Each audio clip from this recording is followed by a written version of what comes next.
Peran teknologi dalam bidang kesehatan tidak terlepas dari perkembangan yang sangat pesat dari masa ke masa.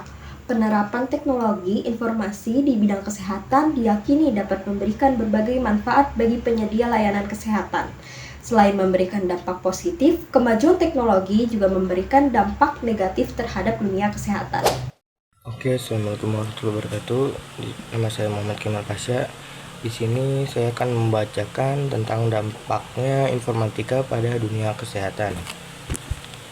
Oke, dampak positif bagian 1 yaitu membantu dalam pelayanan kesehatan. Teknologi mampu memberikan kemudahan bagi pasien dalam mengakses informasi dan pelayanan kesehatan. Hanya dengan bermodalkan smartphone, pasien dapat mengakses berbagai macam informasi tentang dunia kesehatan dalam internet. Masyarakat bisa meraih informasi, konsultasi dengan dokter, dan berbelanja obat secara mandiri. Terus dampak yang kedua, mengefisiensikan waktu. Dengan memanfaatkan aplikasi kesehatan online, pusat layanan kesehatan dapat memberikan pelayanan yang terbaik terhadap pasien. Pasien bisa membuat janji terlebih dahulu, sehingga dapat mempersingkat waktu tunggu pasien. Dan juga agar mendapatkan pengobatan yang lebih cepat dan tepat. Mungkin itu saja yang bisa saya sampaikan. Dampak positif yang ketiga adalah membantu diagnosa dokter. Kemajuan iptek menciptakan alat kedokteran yang canggih. Hal ini dapat membantu dokter dalam mendiagnosa penyakit pasien dengan lebih akurat, sehingga tenaga medis dapat mengetahui penanganan seperti apa yang diperlukan pasien dan memberi resep obat yang tepat. Kemudian yang keempat, dapat mempermudah dalam menyimpan data pasien. Jika dahulu staf harus mencatat riwayat kesehatan pasien secara manual, maka sekarang mereka dapat mengartikannya di komputer. Dengan adanya perkembangan teknologi, kini memudahkan dalam menyimpan data-data pasien dan tidak akan membutuhkan waktu yang lama untuk memasukkan yang baru.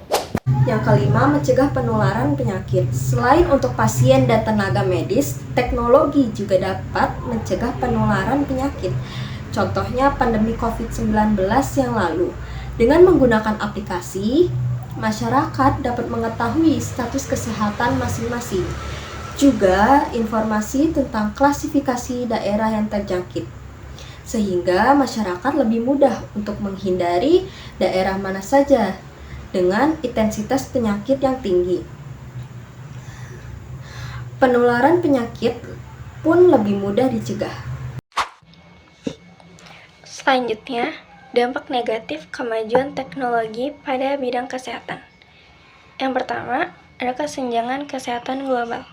Akibat dari kemajuan iptek, hanya negara maju saja yang dapat mengakses kemajuan tersebut. Sedangkan negara berkembang akan semakin tertinggal dan membuat kondisi kesehatan masyarakatnya semakin memburuk. Yang kedua, biaya kesehatan meningkat. Kemajuan iptek memang akan memudahkan masyarakat dalam berobat, tapi harga yang ditawarkan pun semakin besar. Hal ini pun akan membatasi masyarakat untuk mendapatkan akses dalam berobat. Dampak negatif yang ketiga, kesenjangan teknologi fasilitas kesehatan. Meskipun ada kemajuan iptek di teknologi medis, tidak semua fasilitas kesehatan akan mendapatkan akses ke peralatan dengan sama. Karena hal tersebut, kesenjangan teknologi pun akan terjadi dan memperburuk kesenjangan akses pelayanan kesehatan. Dampak negatif yang keempat, isu lingkungan. Produksi dan pembuangan limbah dari industri farmasi dan teknologi medis bisa menciptakan dampak negatif pada lingkungan. Bahan kimia berbahaya dan limbah medis bisa merusak ekosistem air, tanah, dan mengancam keseimbangan ekologis.